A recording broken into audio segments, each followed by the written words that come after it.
दोस्तों मैं अपने यूट्यूब पे एक सीरीज़ स्टार्ट करने वाला हूँ, ठीक है। और वो सीरीज़ अगले 60 दिनों तक चलेगी, ठीक है। क्योंकि आपने सुना होगा 60 इंपॉर्टेंट रूल्स ऑफ ग्रामर, ठीक है।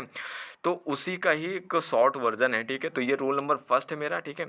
और ये अगले 60 दिनों तक आएगा। तो मैं सीधा रूल पे आता हूँ, ठीक है। तो रूल ये कहता है कि ये जो 8 आपको वो दिख रहे हैं क्या, प्रोनाउन, ये सिंगुलर प्रोनाउन दिख रहे होंगे, ठीक है। Everybody, everything, nobody, nothing, somebody, something and anybody, anything, ये 8 रट लो, ठीक है। इनके जो है इनके साथ सिंगुलर वर्ब आएगी, ठीक है। सिंगुलर वर्ब, ये सिंगुलर है, सिंगुलर प्रोनाउन है, तो सिंगुलर वर्ब ही आएगी, ठीक है।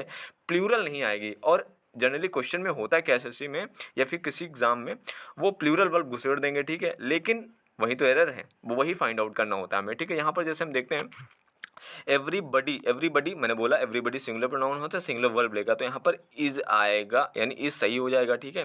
आर गलत हो जाएगा, इसके हिसाब से हिज सही होगा और ये देयर गलत हो जाएगा, ठीक है। अब यहाँ पर दूसरा, anybody can do the work if they try, anybody आया सिंगुलर है, तो यहाँ पर दे क्यों आ रहा है भाई, दे प्लूरल है, तो भाई यहाँ पर भी दे नहीं होगा, ही होगा, ठीक है। क्या होगा, ही। और यहाँ पर ट्राई नहीं होगा, यहाँ पर ट्राइज हो जाएगा, क्या, ट्राइज हो जाएगा, ठीक है। और यहाँ nothing but some books were, was या वर अवेलेबल, तो नथिंग ये इंपॉर्टेंट हो जाएंगे। इस तरह का क्वेश्चन एसएससी में पूछता है, ठीक है। आप यहाँ पर लड़के क्या करेंगे, बुक्स देखकर यहाँ वर को टिक कर देंगे, लेकिन नहीं, यहाँ पर वॉज है। क्यों, वॉज सही होगा, क्योंकि नथिंग हमने बोला, नथिंग। आप, मैं जड़ में नहीं जाना चाहता क्योंकि इतना टाइम है नहीं, ठीक है। लेकिन आप इतना याद रख लो, नथिंग और ये कहीं 8 दिख गए तो सिंगुलर वर्ब आएगी, ठीक है। तो यहाँ वॉज सही हो जाएगा, ठीक है। अब हम आते हैं ज़रा ऊपर, ठीक है।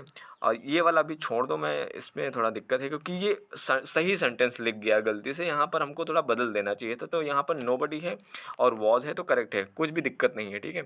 अब अगर ये देखते हैं कि इसमें एरर कहाँ है, ठीक है। तो यार इसमें अंडरलाइन ही है, ठीक है। मतलब क्या बताऊँ मैं, एवरी वन यहाँ एवरी वन नहीं होना चाहिए, एवरी होना चाहिए, ठीक है। तो एरर फर्स्ट पार्ट में ही है, एवरी वन नहीं होगा, every section of the society होगा, तो पहले ही दिख गया। तो बस यही था। अगले दिन अगले कॉन्सेप्ट के साथ मिलते हैं भाई, रूल नंबर 2 के साथ।